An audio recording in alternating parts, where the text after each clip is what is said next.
We also have a top 10 for the best coaches of the 2021 season. This was hard because Thomas Tuchel won the Champions League, Pep Guardiola won the Premier League, Roberto Mancini won the Euros, Jurgen Klopp didn't win anything, but it's Jurgen Klopp. Antonio Conte won Serie A, Simeone won La Liga. So you've got all those Scaloni, Villarreal, and Emery. So all those guys who won something, right? Which you have to take in consideration. Then there's also the kind of football that those managers implement to their team, whether you like it or you like it more. So it's a bit more difficult than for the players, I think. I think so too, because ultimately, I mean, there was a great line from your pal Arsene Wenger, who once said that you can't really judge a manager's work directly. You judge a manager's work by what you see on the pitch, but it's a little bit like looking in a mirror, and sometimes the mirror is cracked or warped, so you don't really see what the manager is doing. I know it sounds better when Arsene says it. Thomas Tuchel is number one on the list. You could make a case that, in the same way that for the players you have to have done it the whole season. Obviously, we talk about the season, did two different clubs. Yeah. For me, the fact that he walks into a club in mid-season and gets them to play really well straight away, gets them into the Champions League, changes them. It changes wins the them. Champions League, changes them. When so many people said, "Oh no, Chelsea are dead because Declan Rice isn't there," and blah blah blah, he showed us all nonsense. He shows you can get down and you can have an immediate impact if you're a really really good coach. Incredible And it was. I have him at one also because of the raw material, the players. Right? I know we love Thiago Silva. We put him on the list. Thiago Silva is old. Azpilicueta is old and not a center back. Yeah. Christensen was too soft. And I pulled the spiel before. Rudiger was in the Rudiger loft. was on the naughty step. Yeah. And he made it all work. And he did it with Timo Werner missing goals. He did it with Kai Havertz, where you're not quite sure what he is. He did it with Tammy Abraham struggling and tapping out eventually. Yeah. I Remarkable work. Incredible. Pep Guardiola in second. I mean, we can always debate the decision that he made for the Champions League final, the no holding midfielder, no Fernandinho, no Rodri from the start. That will haunt him a bit. That's why he's 2 and not 1. If he wins it, he's won. But the football they serve up regularly, the way the collective comes before the individual, strength, unbelievable. Unbelievable. Moncho at number 3 for the Euros, for masterminding this incredible Euro win, because they were great. They had good momentum going into it.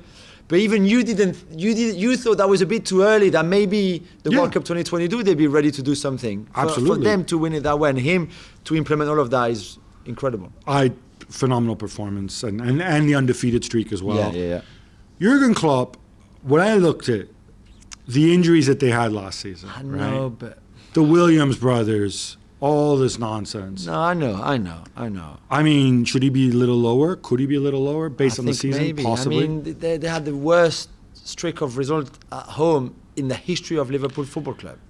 Here's the flip side, though, right?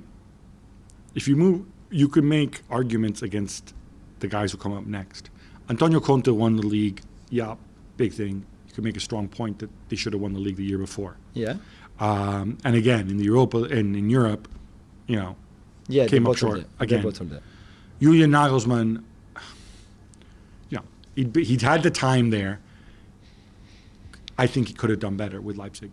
Phenomenal. Certainly in the league, they fell behind pretty quickly. So, for me, all these guys, Klopp, Conte, Nagelsmann, they're all in a similar thing. Simeone is the one who, obviously, you win a title with Atleti, it's a bigger deal. Equally, Real Madrid and Barcelona were car crashes. And that back 6 against Chelsea in the first leg of the last 16, I still haven't recovered. I still haven't recovered from seeing that from him with all the talent that he has at his disposal. We put Unai Emery at 8 because he won the Europa League. Good evening.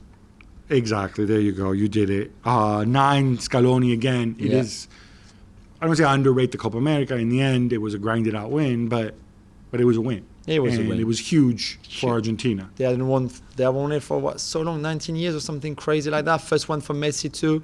He brought a bit of balance, a bit of solidity, stability to that team, and I think he deserves a lot of credit. Ninth is good. And at number 10, Hansi Flick, Gab, it was disappointing the way they were knocked out by PSG in the quarterfinals of the Champions League, although they can play those games again and win them, and then maybe the rest is different. They walked the league. And when we talked about the impact that Tuchel had on Chelsea when he arrived, Flick's impact when he had replacing Kovac is pretty incredible as well. So. Yeah, the difficult thing with Flick, though, is that it's still Bayern. Yeah, Right? no, So I know. the guy who comes after him wins the league. The guy who comes before him wins the league. That's true. And I think his real achievement was the year before, obviously, when they went and they won. Yeah, they won everything in sight. Yeah.